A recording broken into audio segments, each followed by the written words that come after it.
우리가 기도 마칠 때 아멘 하면은 눈을 뜹니다. 제일 마지막 기도는 항상 예수님의 이름으로 기도합니다. 요거 오늘 배울 시간 되면 배울 시간이 안 되겠네. 6장에 주기도문인데요. 예. 아멘은 믿는다 이런 뜻입니다. 믿는 대로 그대로 됩니다 이런 뜻입니다. 예. 진리라는 뜻입니다. 영어로 truth 이렇게 아멘이라는 말은 헬라어로서 믿습니다. 그대로 될 줄로 믿습니다. 이런 뜻이 되겠습니다. 네, 오늘 오후 예배 제목은 천국과 법, 하나님의 나라와 법이라는 제목으로 오늘 마태복음 5장 21절로 우리가 살펴보도록 하겠습니다. 자, 나라가 하나의 국가가 만들어지려면은 세 가지가 보통 삼위일절에서 세 가지로 보통 말을 합니다. 그래서 성경에서 최초의 국가는 이스라엘이 모세를 통해서 이제 하나의 설립되는 것. 그러니까 이스라엘의 자꾸 길어질 것 같은데요. 또 초신자들을 또 택신자를 위해서 이게 구약 성경에 이스라엘이 애굽의 이집트, 지금은 이집트, 그 당시는 우리가 성경에 애굽이라고 되어 있습니다. 그러니까 애굽에서 400년 광야 생활하고 그 다음에 나오게 되면서 가나안 땅에 들어가게 되니까 정식 나라가 만들어집니다. 그러니까 성경에서 정식 하나의 국가는 모세로부터 시작한다 이렇게 이해하시면 되겠습니다. 그래서 하나님의 나라가 하나의 나라, 하나의 국가가 만들어지게 되는데요. 그러면 국가가 만들어지려면 세 가지 요소가 있어야 돼요. 여러분 잘 알다시피 하나의 나라를 다스리는 왕이 있어야 되겠죠. 왕, 지배자, 왕, 그리고 왕이 다스릴 백성이 있어야 되죠. 왕만 있으면 나라가 아니죠. 백성이 있어야 하잖아요. 그러니까 왕하고 백성, 그 다음에 오늘 제목처럼 법이 있어야 돼요. 하나의 나라가 되려면은 법이 있는 것이죠.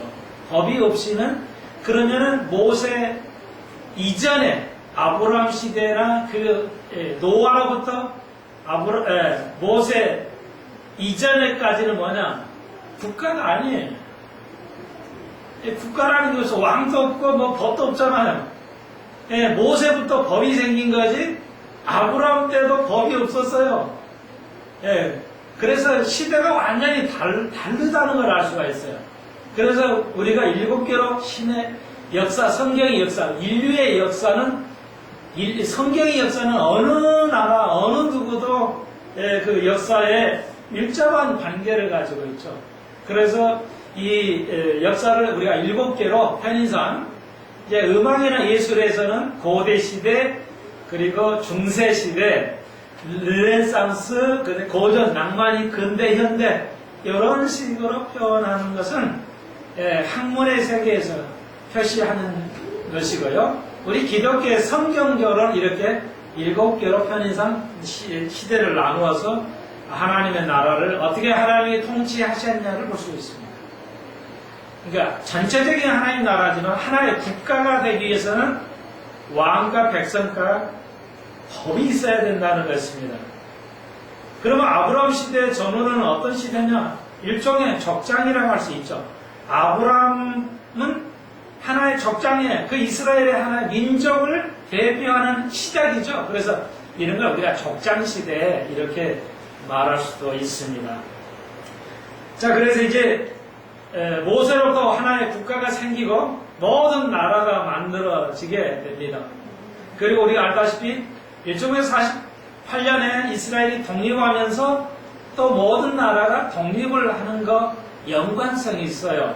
오늘 거기까지는 안 가겠습니다만은 하나님의 나라는 왕과 백성과 하나의 법이 있어야 된다. 이 사회계가 있어야 나라가 된다는 것을 여러분이 이해하시고 가시면 좋겠습니다. 그러면은 하나님의 나라에는 법이 있는데 오늘 우리가 전 시간에 배웠던 마태복음 5장에 8개의 하나님의 나라의 법을 세우셨어요. 이미 우리는 헌법과 같은 8개의 팔복에 관한 하나님의 나라의 법을 배웠습니다.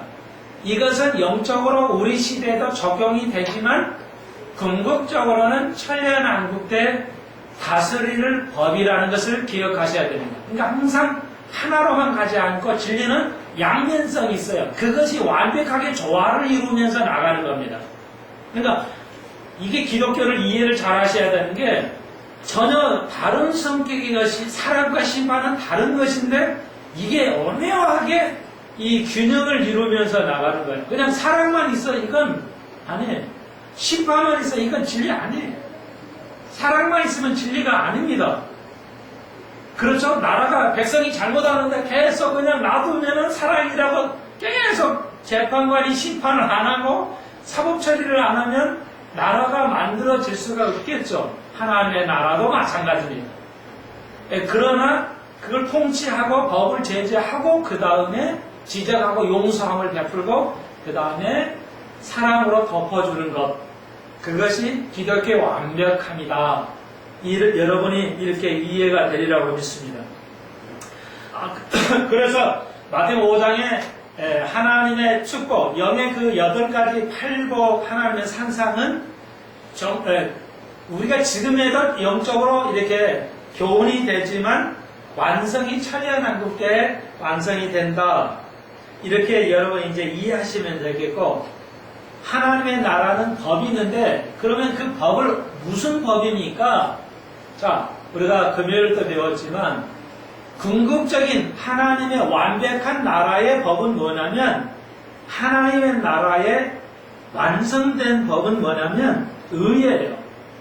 그러니까 의로 다스리는 겁니다. 그러니까 지금은 의로 못 다스려요. 그러니까 그러면 그러니까 무슨 얘기냐면 율법의 의로는 다스려지는데 은혜의 법으로는 지금 다스려지지가 않고 있어요. 조금 어려울 것 같은데 어렵게 하는 거 아니에요. 목사님 그런 지금 구분하는 걸 어디서 알고 이해하세요? 저는 거의 성령께서 가르쳐 주신 것입니다. 성경책을 읽을 때 성령께서 가르쳐 주신 거예요. 그냥 즉석에서 탁탁탁 이거라고. 이거 여러분, 그러니까 이 성령이 아무도 모르는 사람에게 탁탁탁 나눠줘봤자 무슨 말인지 모르잖아요. 그러니까 여러분이 심도 있는 어느 정도 단계 가면 그 단계에서 또 하나님이 가르쳐 주세요. 그러니까 하나님 말씀 계속 읽으시면서 계속 그분을 집중해야 돼요. 포커스를 그분에게 맞춰야 돼요.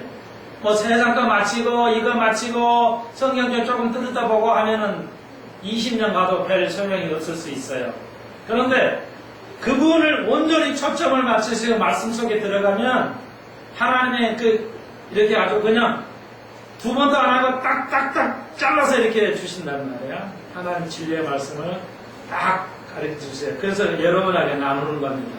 물론 이건 깨닫게 하는 건데 결국 그게 이런 뜻이었구나. 다 성경을 읽은 상태에서 검증이 되기 때문에 완벽한 것이라 이해하시면 되겠습니다. 자, 다시 한번 오전에는 좀 가볍게 하고 오후를 좀 심도 있게 가야 되는데 사실 오전 예배 다 많이 참여하니까 제가 좀 거꾸로 가고 있어요. 어떤 면은 오전 예배도 상세하게 하고 오후는 조용하니까 또 깊이 이렇게 설교 말씀을 나누시는데 늘 죄송스럽죠. 좀 쉽게 얘기를 해야 되는데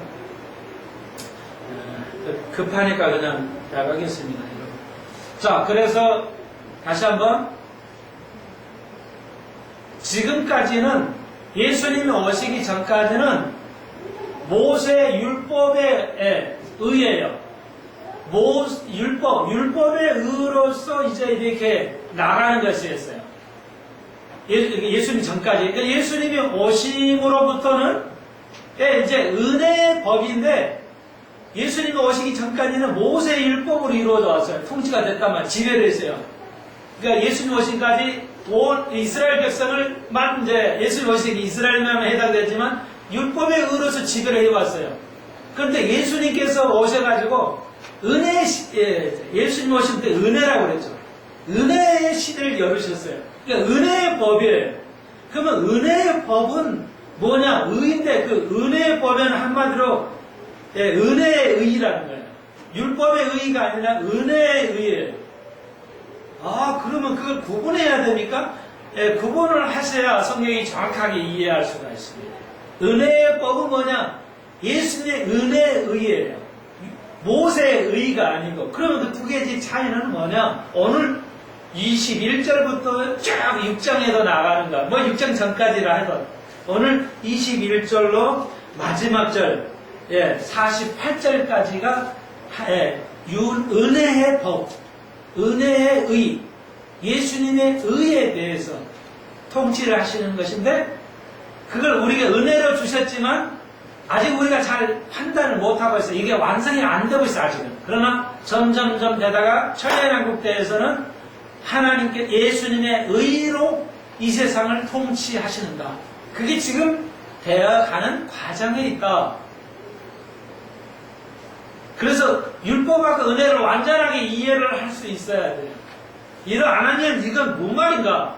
이 말이 당시에 언제는 은혜와 율법이 같다고도 하고 언제는 율법과 은혜가 다르다고 하고 은혜와 율법은 같은 개념이 있어요. 의라는 것은 다 의롭다는 것은 같아요. 그런데 그 다른 점은 뭐냐? 율법이라는 것은 인간의 죄성 때문에 적용을 못한다는 거예요. 그 은혜 율법대로는 못한다는 것입니다. 잘 안 된다는 거죠.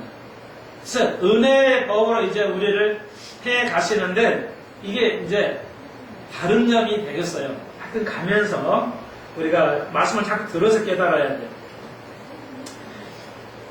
자, 그래서 이제 하나님 우리에게 주시는데 그러면 우리가 전 시간에 금요일날도 배우는데 조심하셔야 할 것은 기존에 예수님께서 이제 제자들에게 말씀하시면서 이 팔복에 대해서 그래 네가 이제까지 율법은 말이야 살인에 대해서 간음에 대해서 이혼에 대해서 구원에 대해서 기도에 관하여 구제에 관하여 이런 얘기를 했죠. 율법으로서 얘기를 했단 말이에요. 구제에 관한 거, 기도에 관한 거, 여러 가지 다 이야기를 좀 하셨어요. 율법으로 살인하지 마라, 간음하지 마라, 도둑질하지 마라 그랬죠. 자, 이제 그것을 바리새인들이 쭉 가르쳐 왔어요. 예수님 전까지. 근데 오늘 우리가 배울 것은 이제 예수님께서 은혜의 법을 가르치시는 거예요. 그걸 어떻게 이제 그 율법을 가르치시는데 은혜의 법을 가르치세요. 그러면 은혜의 법은 전혀 다른 거냐? 다른 것이 아니라 이제 미리 답을 드리면 은혜의 법은 완벽한 거예요.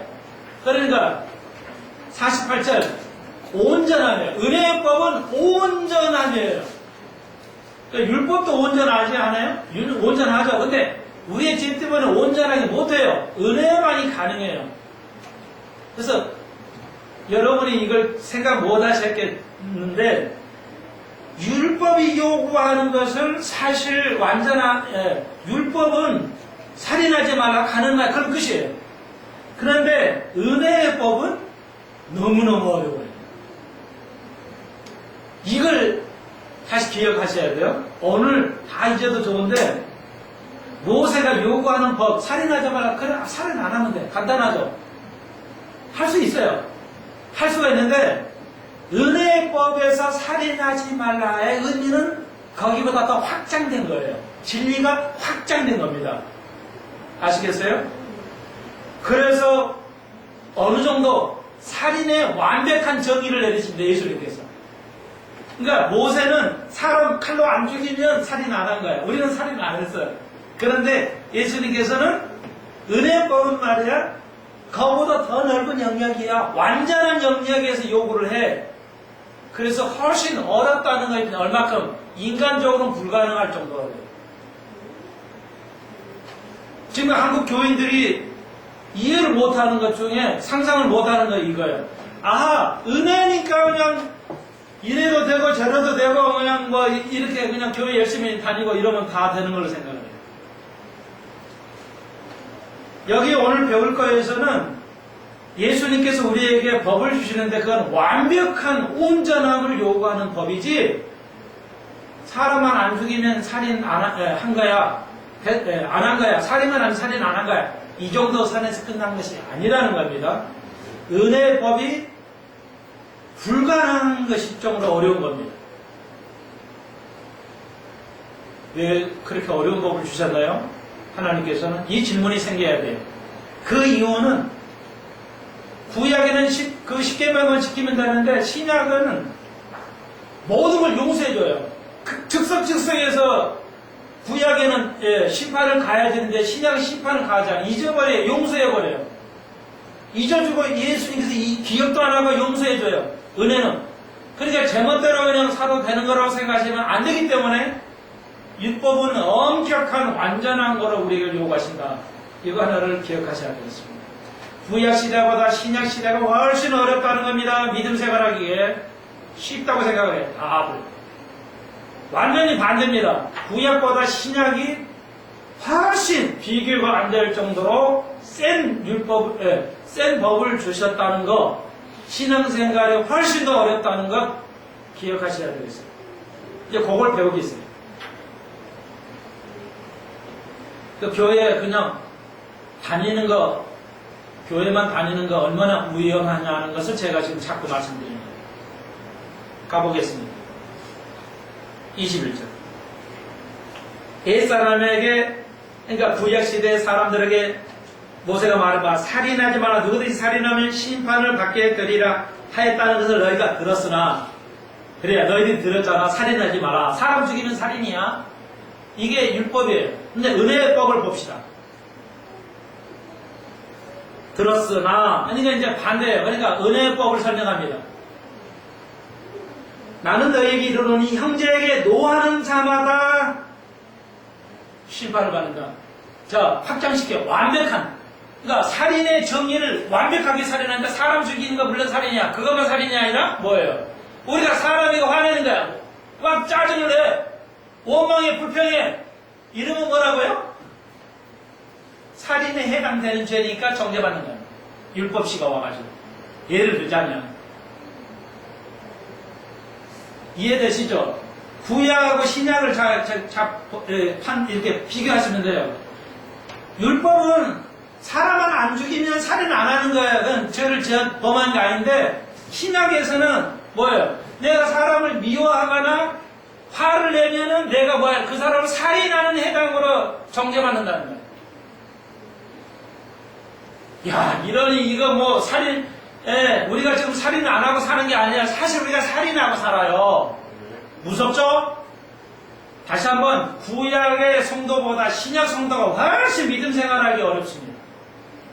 왜? 은혜를 베푸는 대신에 그만큼의 성도에 우리에게 요구하시는 것이 있다는 거예요. 어떤 면에서는. 은혜를 그냥 간단하게 값싸게 이해하시면 안 된다는 겁니다. 하나님의 법을 너희들이 잘못 이해했어. 자, 그러면 뭐냐? 바리새인이 잘못 가르쳤다는 겁니다.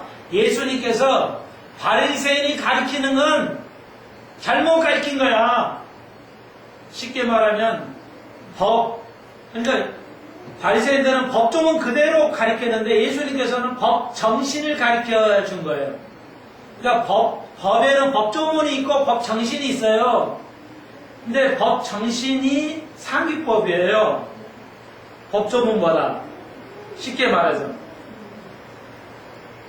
그러니까 유대인들은 다 그렇게 생각했어요. 야, 사람을 안 죽이면 나 살인 안 하는 거야. 아, 십계명 지킨 거야. 이렇게 생각해서 예수님께서는 화내는 것도 살인에 해당되는 것이라고 법 정신을 가르칩니다. 하나님의 나라의 법 정신을 재해석해 주신 것입니다. 율법을 재해석해 주신 거예요. 그게 은혜의 법이에요. 그러므로 우리가 하나님 앞에 의인이 없어요. 이제부터 우리는 의인입니다. 이 말이 맞을 것 같지만 그렇지 않다는 겁니다. 이거 무서운 얘기예요.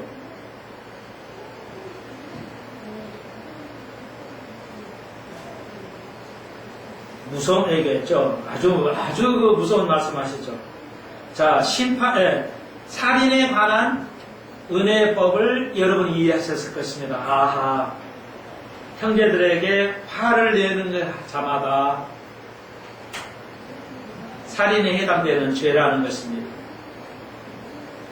그래서 예배를 드리다가 예물을 드리다가 형제들에게 원망한 일이 있거든 생각이 나거든. 아, 내가 형제 이건 잘못했어.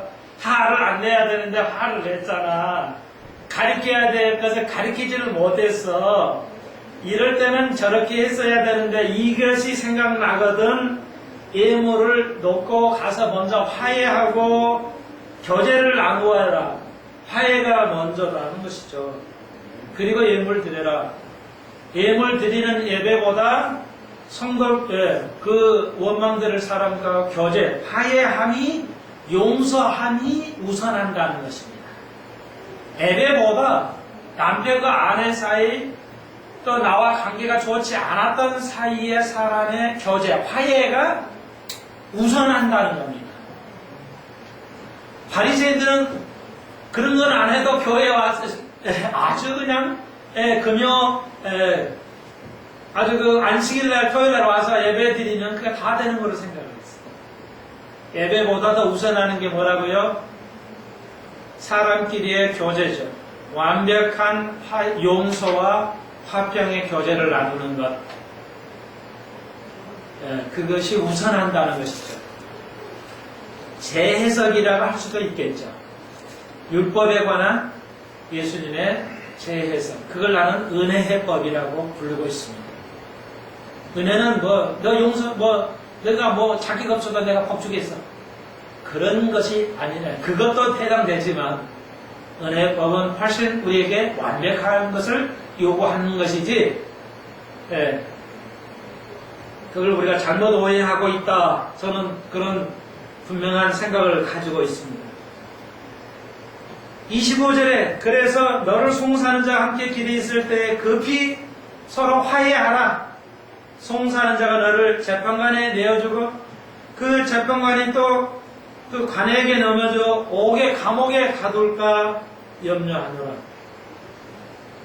진실로 내게 이르노니 내가 홀이라도 남김이 없이 다 갚기 전에는 절단곡에서 나오지 못하리라. 그렇죠. 홀이는 제일 작은 단위의 그 돈의 제일 작은 단위예요. 요즘은 막은 10원 정확하지는 않겠지만 요즘은 10원짜리 있죠? 우리나라 돈으로 계산하면 10원짜리예요. 10원 하나도 다 갚지 않으면 결단코 거기서 감옥에 못 나온다는 거예요. 그러니까 뭔 말이에요? 내가 빚졌어요. 빚졌는데 그 빚을 그 채권자에게 화해를 해야 돼. 용서해 주세요. 내가 그렇게 그 사람에도 내가 빌어야지 싸워가지고는 갚지 않으면 나올 수가 없으니까.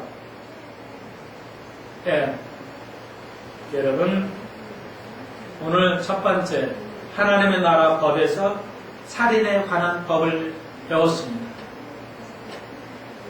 두 번째 27절입니다. 또 간음하지 말라 하였다는 것을 너희가 들었으나 나는 너희에게 이르노니 여자를 보고 음욕을 푸는 자마다 마음에 이미 간음하였느니라.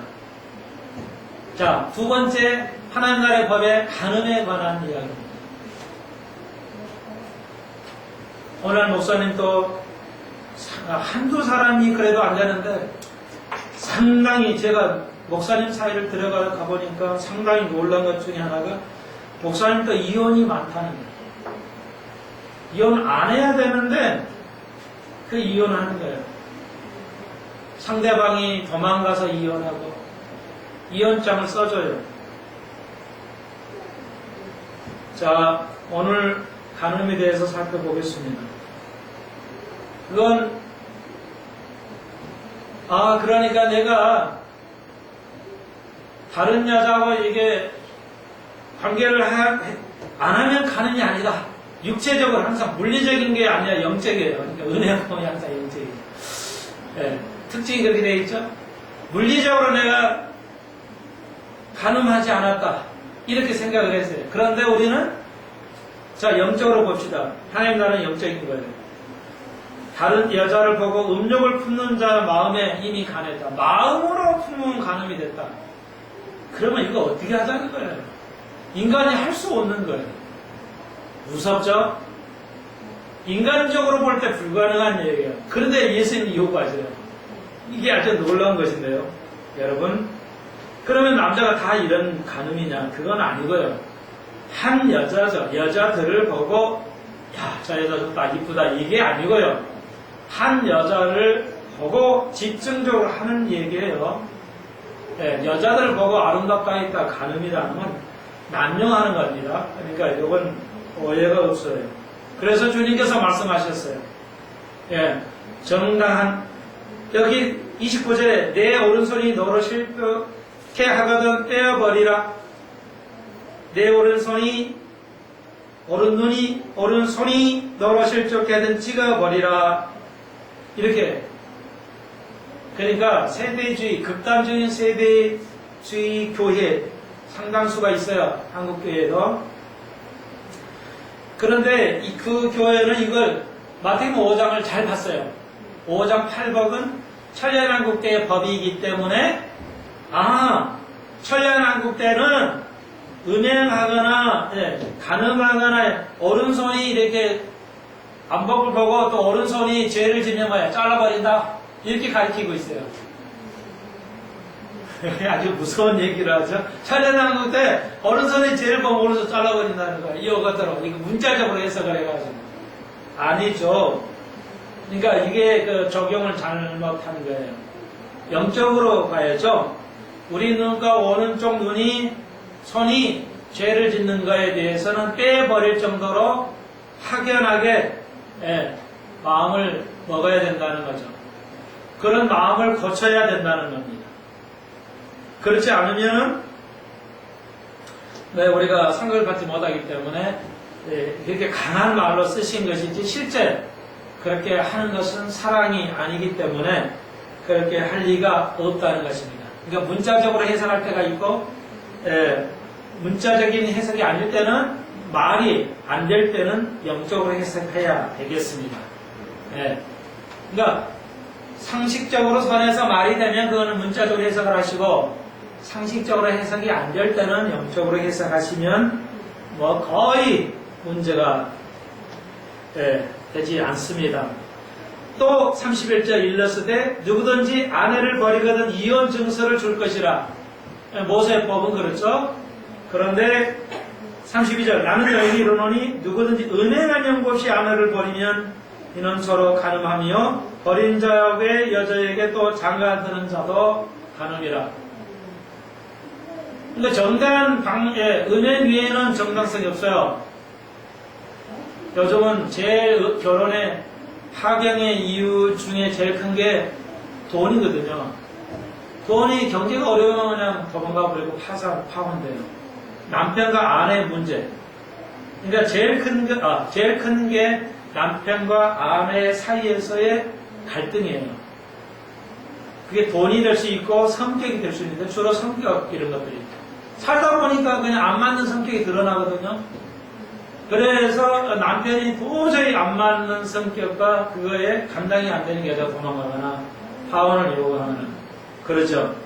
그게 돈하고 성격 이런 게 관계 있어요. 그리고 이제 부정이 두 번째 크게 나누면 두 가지 이렇게 이루어지죠. 자, 오늘 이게 이제 굉장히 큰 어려움을 겪고 있는 것인데요. 그 시대나 지금도 동일해요. 그 시대도 아주 그냥 껐듯하면 이혼이 됐어요. 그래서 이혼 증서를 써주고 이러는데 여러분 다시 한번 그러니까 정당한 방법으로 이혼하지 않는 그 여자와 결혼하면 이것도 간음이라는 거예요. 받아들일 수 없죠. 세상에서.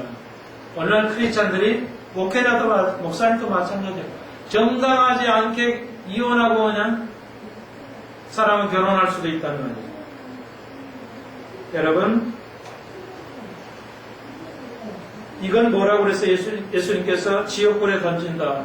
형제에게 라가는 미련하다는 뜻인데요. 이런 자에게 음행하는 자에게는 구원이 없습니다. 자, 그 다음에 33절 세 번째입니다. 하나님 나라의 법에는 맹세에 관한 이야기입니다. 맹세는 유대 바리새인들이 굉장히 잘했어요. 맹세에 관한 이야기를 했는데 예수님께서 말씀하십니다. 37절 오직 너희 말은 옳다 아니라 하라. 이에서 지나는 것은 악으로 쫓아납니다. 그러니까 유대인들이 바리새인들이 맹세를 잘했는데요. 장사하거나 뭐 하기 위해서 맹세를 해요. 성전 앞에서 이건 하나님의 이름으로 말하는데 이게 진짜야. 이건 이렇게 돼서 이렇게 된 거야. 이렇게 진짜로 말하는 거야. 그러니까 성전에 데려다가 내가 하나님의 이름으로 맹세하고는 이건 진짜입니다. 이건 진짜야.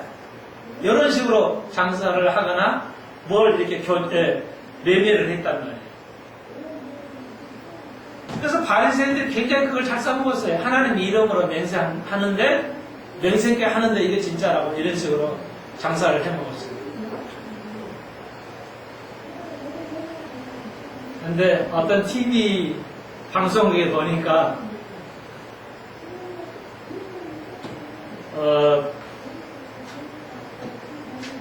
그 속이는 거 이거에 대해서 뭐 이런 게 잘 나오더라고요.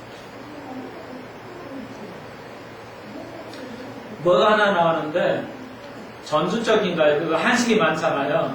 한정식을 이렇게 반찬이 한 40가지, 뭐 30가지도 나오더라고요. 음식을 다 먹으면 버려야 하잖아요. 안 버리는 거예요. 그걸 다시 넣었다가 다시 쓰는 거예요.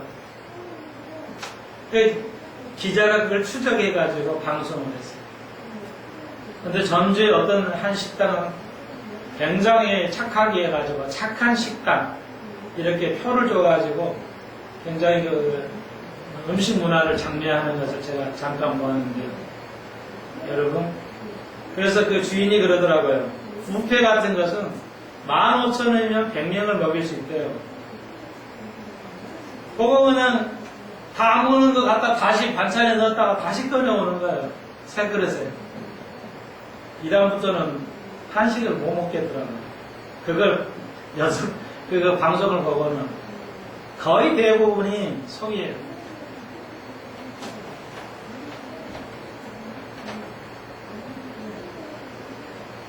한식은 비싸잖아요. 한정식은 25,000원, 한 4만원 이렇게 하는데. 여러분, 바리새인들이 그렇게 써요. 과부들한테 가가지고, 과부 당신은 그 재산을 하나님께 바치면 하나님 다시 축복해 줍니다. 그거 바치셔야 이렇게. 얼마나 무서운 짓들을 했나 말이에요. 내가 명세코 하나님께 명세하는데 그거 바치시면 하나님 축복을 주셔서 이렇게 할 겁니다. 지금도 그렇게 하는 사람도 있죠. 교회다 뭐 건축 뭐 하면 똑같습니다. 새 하늘 아래 새 것은 없다는 것이죠. 같이 역사는 반복한다는 것이죠. 주를 위해서 이걸 헌금하면 하나님의 몇 배로 불려서 웃기죠?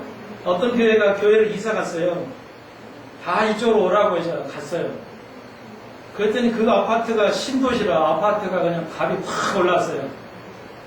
그래서 이 바라니까 교회 따라왔으니까 얼마나 복록했냐. 아파트가 그냥 1억 2억 올라가지고 얼마나 거겠냐. 근데 여러분 알다시피 몇 년 전에 아파트 값이 또 추락했죠. 그러니까 뭐야, 그 서울가 개똥이 되는 거야. 그걸 축복이라고 했어요. 진리를 그렇게 호도하면 진리라는 게 그렇게 단순하게 배워지는 것이 아닙니다. 생명이 따르고 희생이 따르는 게 진리죠.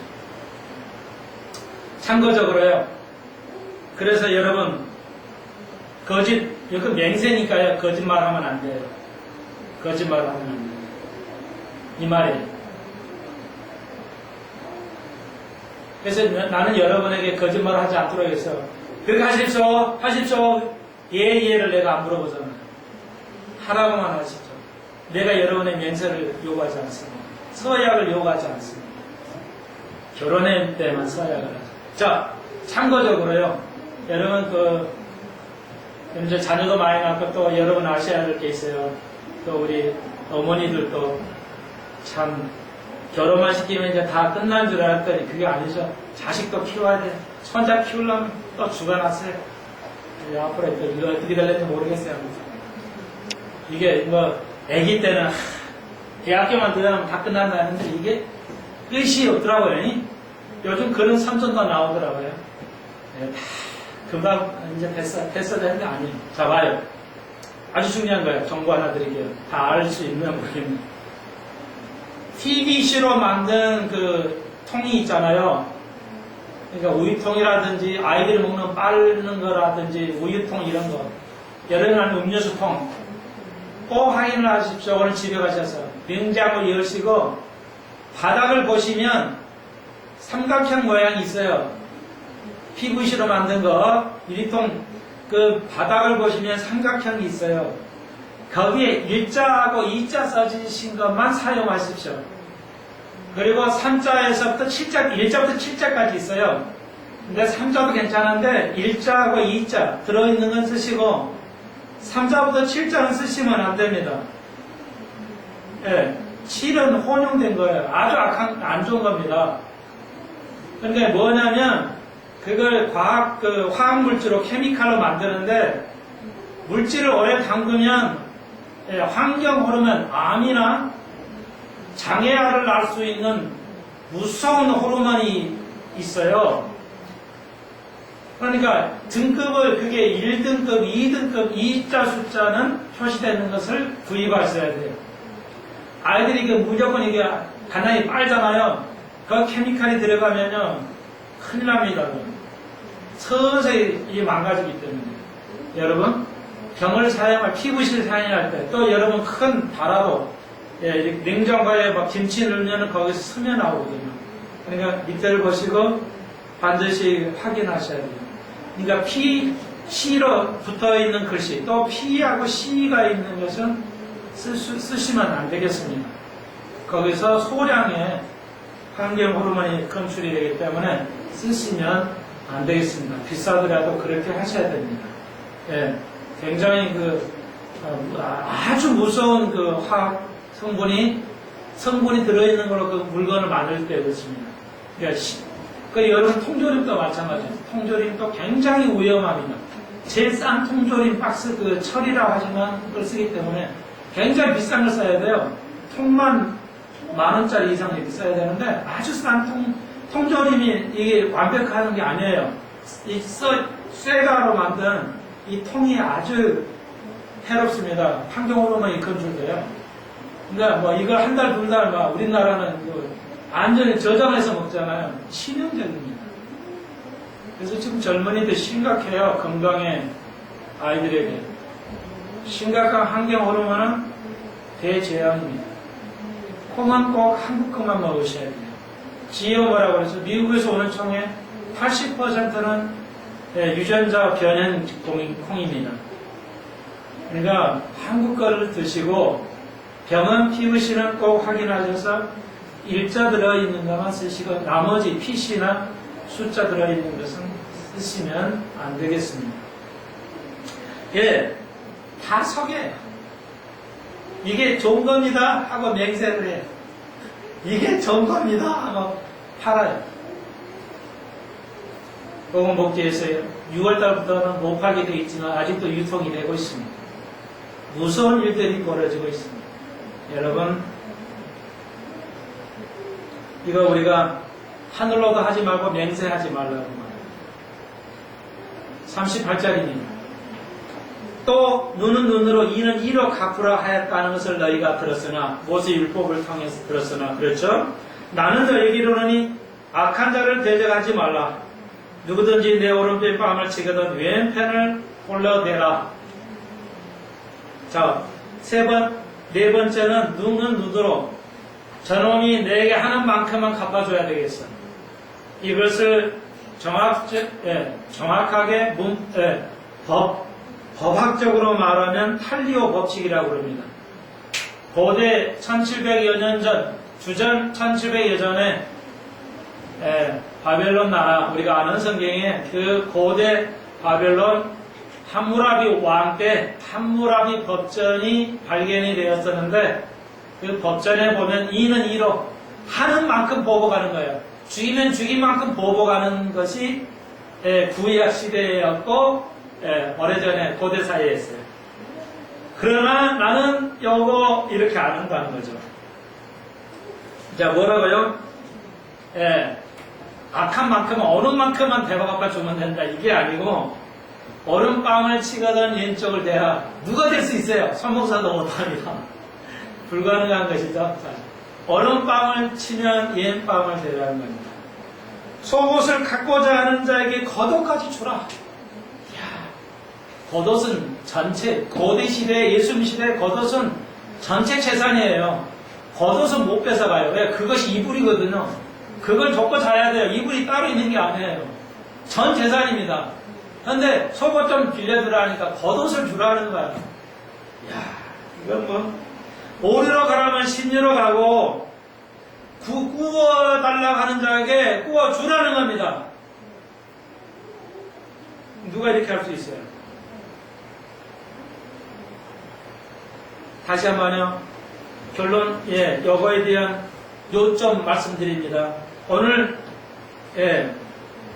중간에 요점을 말씀드리는데요.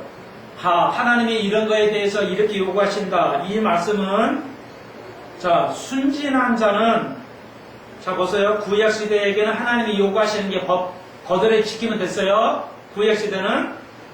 그러니까 순진한 자에게는 법으로 보호하셨어요. 율법으로.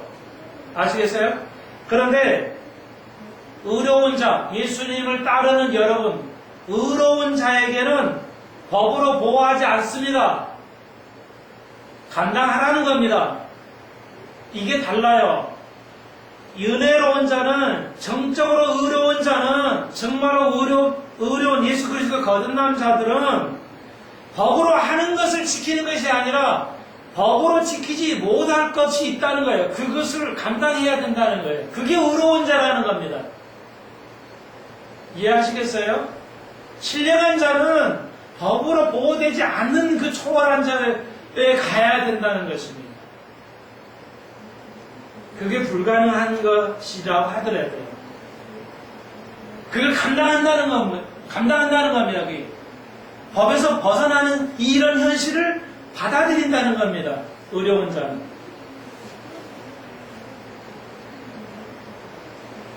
43절 이웃입니다. 원수를 미워하고 이웃을 사랑하라고 했으나 나는 너에게 말하니 원수를 사랑하라. 그렇죠? 율법은 원수를 미워하는 거예요. 그런데 예수님께서는 원수를 사랑하라는 거예요. 너를 핍박하는 자를 사랑하고 위에서 기도하라는 거예요. 이렇게 한다면 이 말이에요. 하나 너희 아버지의 아들이 되리니 이는 하나님이 그 해를 악한 거선한 자에도 골고루 주신다는 겁니다. 이렇게 한즉 하나님의 아들이 된다는 거예요. 무섭죠? 세리도 그러지 않니? 지들끼리는 사랑한다는 겁니다. 너희들도 그렇지 않냐? 예수 믿는 사람끼리만 살아간다면 무슨 의미가 있느냐? 교회가 예수님 믿는 사람끼리만 살아간다면 무슨 의미가 있냐? 이게 믿지 않는 자에게도 원수에도 북한에게도 어느 나라에게도 사랑해야 된다는 겁니다. 이거 너무너무 어려운 얘기죠. 그리고 결론적으로 예수님의 은혜의 법은 뭐라고요? 하나님 은혜의 의의는 뭐예요? 온전함이에요. 온전함. 온전히 안 되면 못해요. 그러면 우리가 어떻게 온전할까요? 하나님 나라의 기준은 뭐예요? 온전함이에요. 99%도 아니고 온전함을 요구하신다는 거예요. 우리는 온전함으로 나아가는 것입니다. 우리는 온전하지는 않아요. 근데 온전함으로 나아갑니다. 그리고 천년왕국 때 그 온전함을 이룰 것입니다. 그래서 6장 오늘 다음 시간에 배울 10절에 주기도문이 있어요. 그러므로 뭐하라? 기도하라는 것입니다. 아버지가 온전하신 같이 온전하려면 기도하는 것입니다. 기도하면 온전해질 줄로 믿습니다. 다음 시간에 6장에서는 이제 그 의를 실천하는데 어떻게 실천할 것인가를 세 가지 큰 형태로 배우게 될 것입니다. 오늘 말씀대로 한 주간 적용해 보시면서 승리하시기를, 온전해져 가시기를 주의 이름으로 축원드립니다. 기도드립시다. 주님 감사합니다. 하나님의 나라의 의는 온전함이라고 배웠습니다. 그런데 그것은 우리가 인간적으로 볼 때 너무 불가능한 것입니다. 우리를 은혜로 인도하셔서 가능케 하시니 감사합니다. 기도로 성령의 역사함으로만 가능하니 우리를 바꿔주시고 변화시켜 주옵소서.